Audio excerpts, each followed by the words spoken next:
Hello everybody. Today we're going to be talking about books and knowledge that's in these books. Alright, this is called Back to the Basics. It's by Reader's Digest. A lot of you may have this book that looks like this. Some of you may have it in different colors. They've upgraded, and I'm not sure if they've changed anything in the upgrades, but I know the color has changed.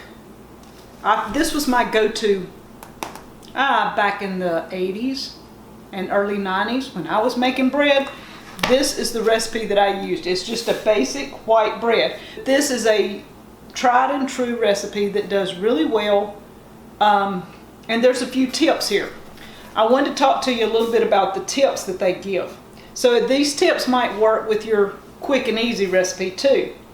But first, let's read the recipe. It is 2 cups of milk, 1 tablespoon of salt, 2 tablespoons of butter.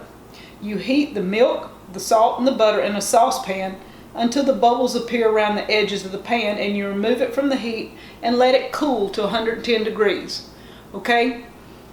There's a reason behind doing those things. When you heat and melt all that together and don't get it too hot and then let it cool back down, it's good to have a thermometer and keep up with it, because you only want the temperature of that milk and butter and salt mixture to be at 110. If you put it on your wrist and it feels hot, it's still too hot. If you drop it on your wrist and it just feels normal, almost like the temperature of your skin, it doesn't feel hot at all, then it's ready. Okay, the next part of the recipe is 1 package of active dry yeast, half a cup of warm water, and 2 tablespoons of sugar. The warm water can be only between 105 and 115. Again, drop it on your wrist or either use a thermometer. Do not get hot water because it will kill your yeast. Alright, you sprinkle the yeast over warm water in a large mixing bowl. Make sure the water is not more than 115 degrees or it will kill the yeast. To test the temperature, touch a drop on your wrist. It should feel only slightly warm. Then you add the sugar and stir well. This says stir with a wooden spoon. This is a step that I missed at times because I just grabbed whatever spoon was available and go for it. But stirring with the wooden spoon is a must with yeast. Even me, sometimes I use beaters and they're metal. I don't understand how it even rises most of the time. But if you use a wooden spoon, it helps with our plastic. I mean, we have plastic nowadays, but this wooden is what they're recommended. Stirring it real slow with a wooden spoon. That way you don't get a reaction, is what I'm looking for, with the metal. Alright, you set that warm water, yeast, and sugar mixture aside for 5 to 10 minutes. At that point it should look like it's bubbling. Okay, and you've got your other milk mixture, butter mixture in the background cooling. The yeast mixture should have little bubbles when you go back to it in 5 to 10 minutes. Once the yeast is proofed, you stir in the milk, salt, and butter recipe into the yeast. Make sure both of them are around 110 degrees if possible. Then you add 3 cups of flour. You stir to mix and beat it with a wooden spoon until it's smooth, approximately 2 minutes. Again, you're not using a mixer. You're hand doing. This is the hand way to do it. Gradually add more flour. So you've used 3 cups and it calls for 6 to 7 cups. This is going to make 2 big loaves of bread, okay? So you've added your 3 cups and you gradually add a little more flour, and then you're going to start mixing it with your hands until the dough tends to leave the sides of the bowl. Okay, here's the part that I've always missed lots of times because bread tends to get packy. And I couldn't figure out what the packy was. It says the secret to making bread is to use as little flour as possible and still be able to handle the dough. Any flour beyond this amount will tend to make the bread heavy and tough. I've missed that because when it says 6 to 7 cups, I've been dumping the flour in there, mixing it up and getting it real tough and then trying to knead it. We're not going to do that. We are going to follow this recipe and see how it works. I've got my butter has been melted into my milk. It's cooling.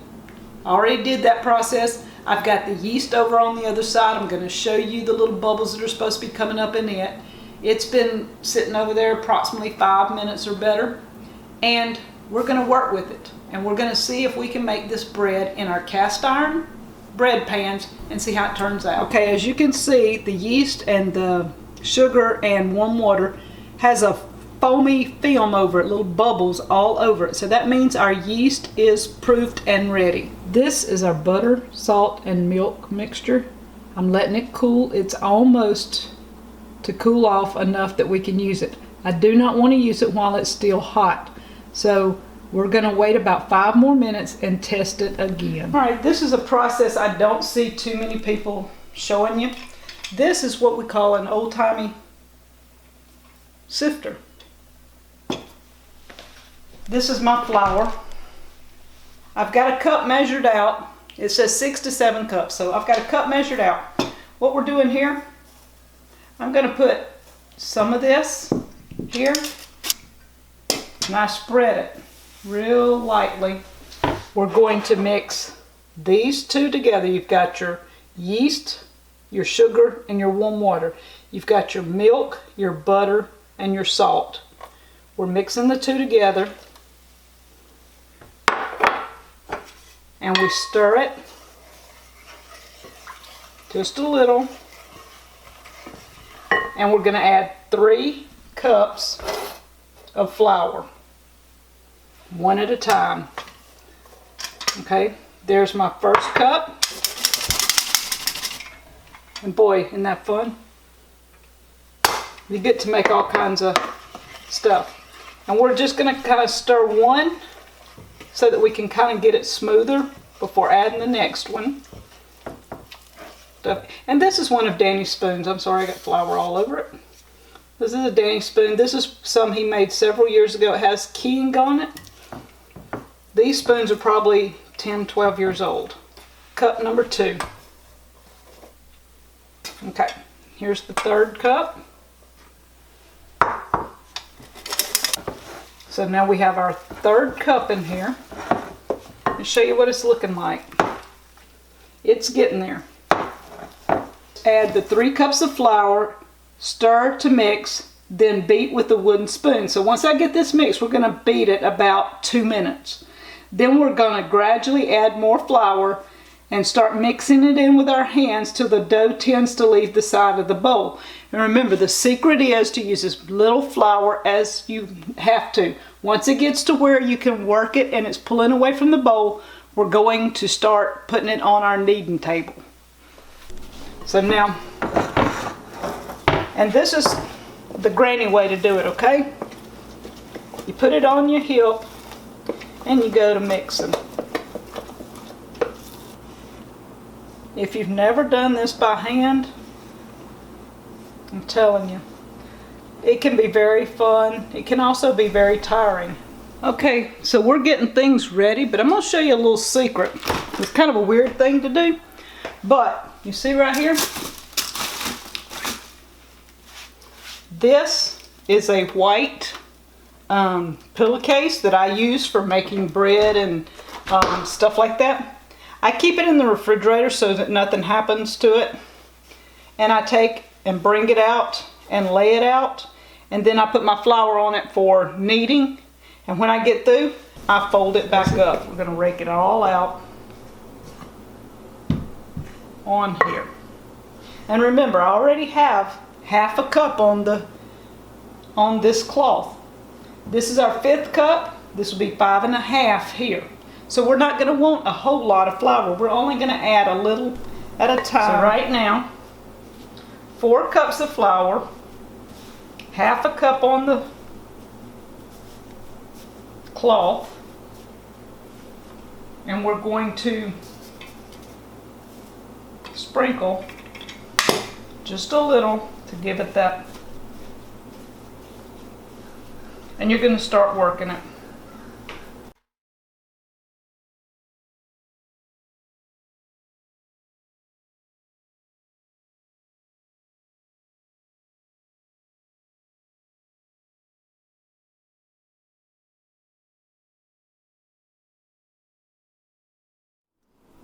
You see that? When it starts coming back out, that means the elasticity is there. We're going to put this in a oiled glass bowl. I'm going to sit it in my oven. My oven is not on. It hasn't been on all day. I'm just setting it in there to keep anything from getting on it, and it's just out of the room. It's in a warm place to rise. So I've got olive oil in here, as you can see. We're going to place this in here. We're going to kind of roll it around, and that oil just keeps it from drying out. That's basically all it is. You don't want too much oil, so I put just like, I don't know, a teaspoon. Make sure every surface is kind of covered a little bit. And we're going to put this in the oven.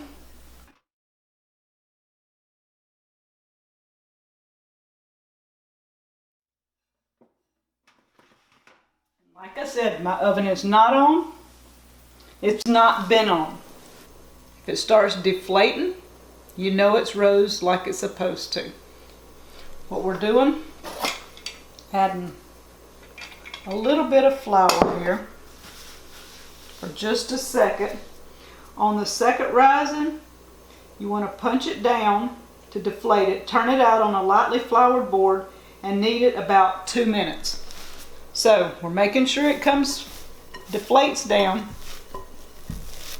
We're going to put it here, and we're going to knead for about 2 minutes. Okay, now we're ready for the second rise. Now with this, what I'm fixing to do is I'm going to get it ready to go in my loaf pans. I want to make 2 loaves of bread. One is going to be bread and one is going to be cinnamon bread. So for that, you want this to be approximately the size you need it. We're going to cut this into 2 pieces. So kind of judge about where half is. Cut it in half. We're laying 1 piece to the side. I'm going to sprinkle this a little bit, put a little flour on it. I'm going to knead it just a little, just because. And a lot of people just kind of roll it over, ball it up, kind of make a loaf pan thing and put it in there. But this recipe calls doing something a little bit different. And I'm going to show you what that is. On this, it says shaping the dough. To use a rolling pin to shape each ball of dough into about a 9 by 12 rectangle, then roll the dough up tightly from the short ends, press the ends together to seal, and fold the ends underneath to the roll. Then you put the dough into your greased pans. I'm using cast iron. We've taken one and we're rolling it out to make cinnamon bread. And it's a little difficult to get this into exactly a 9 by 12, but we're getting a semblance of it. It's pretty close. You kind of want it long and thin.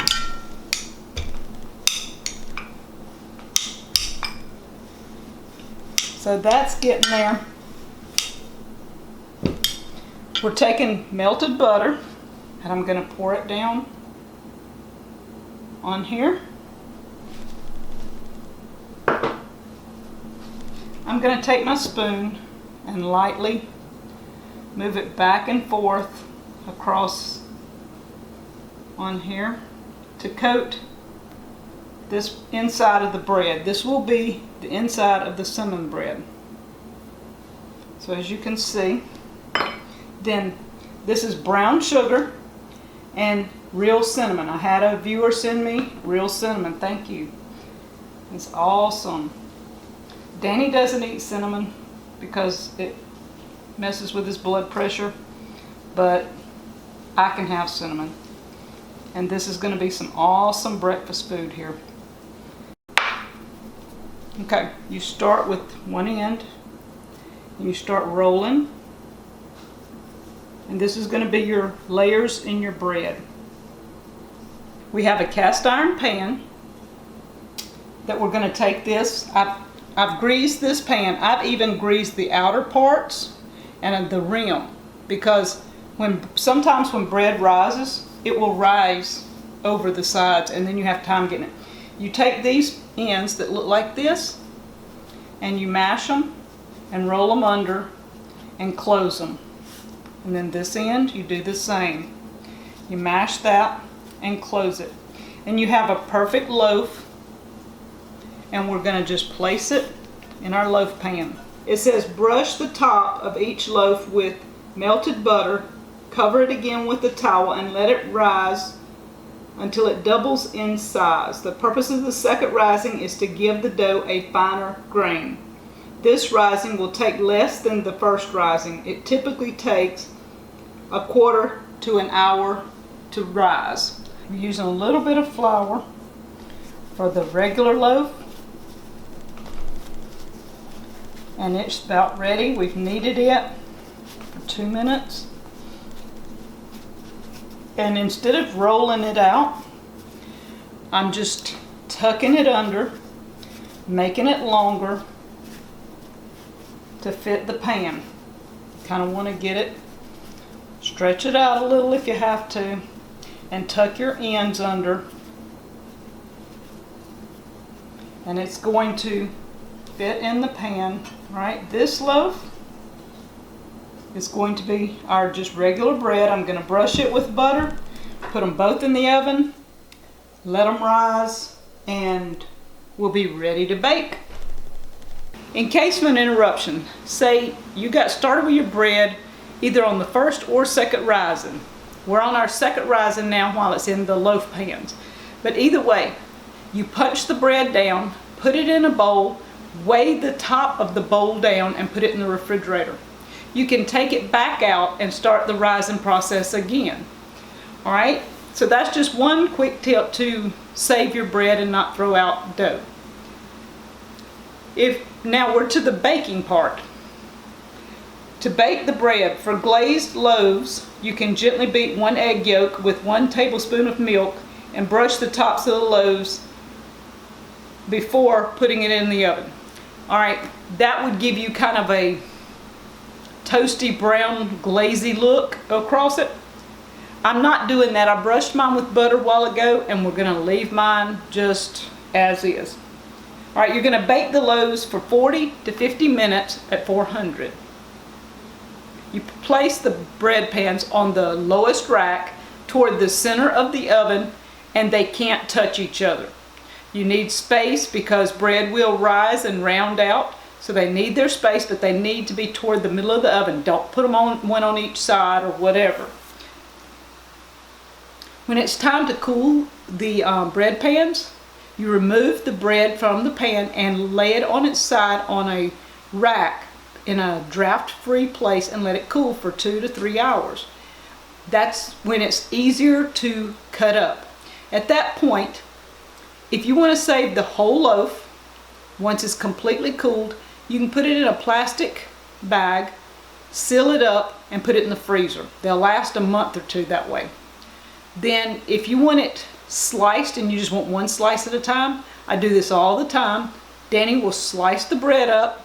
I put it in my plastic bags, zip them up, put them in the freezer. If we want a piece of toast apiece in the morning, I take out 2 pieces.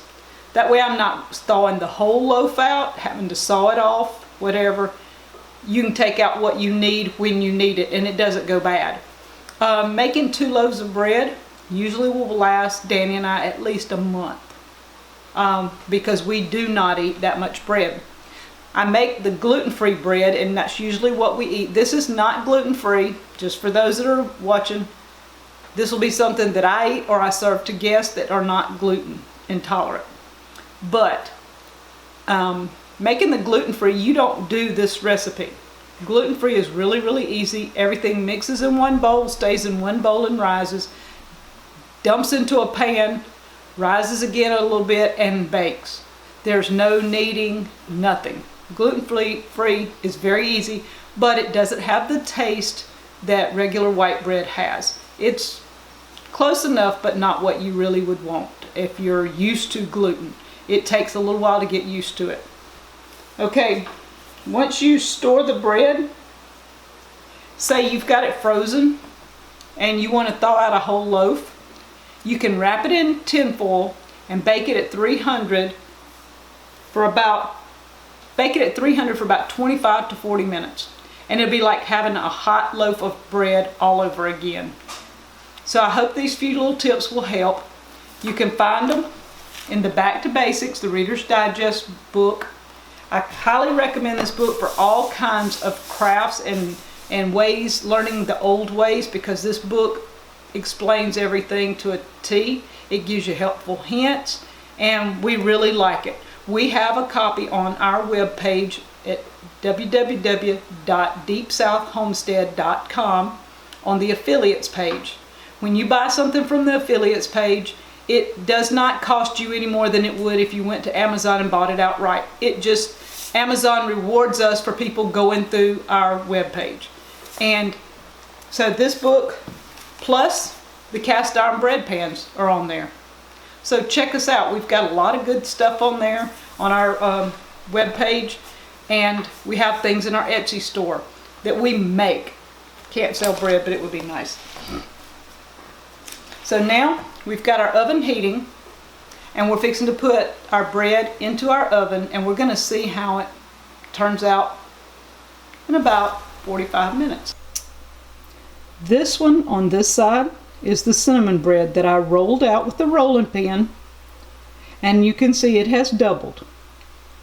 This one I did not roll out with the rolling pin, I only kneaded. So I did not do the last step on this one. I fudged and only kneaded it.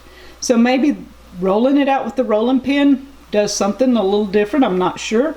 But this one has been rising for an hour, this one for about an hour and 10 minutes. So not too much difference, and there's a difference in the texture. If you see, can you see how smooth this bread is? Do you see on this one the difference in its kind of rumpledy looking? I like the smoother texture, so from now on I may go ahead and use my rolling pin, roll it out for a little, and then follow, because it looks like that's going to be a step that needs to be added in. We're going to put this in the oven at 400 and check it in 40 minutes. And you can see this one, as you can see, this is the regular bread loaf. It's not quite as big, but hear that? Turn it over, still warm. It sounds like it's done. So we're going to lay it on its side here on a little rack I've got going, and we're going to take the other one out. And this will be our cinnamon bread.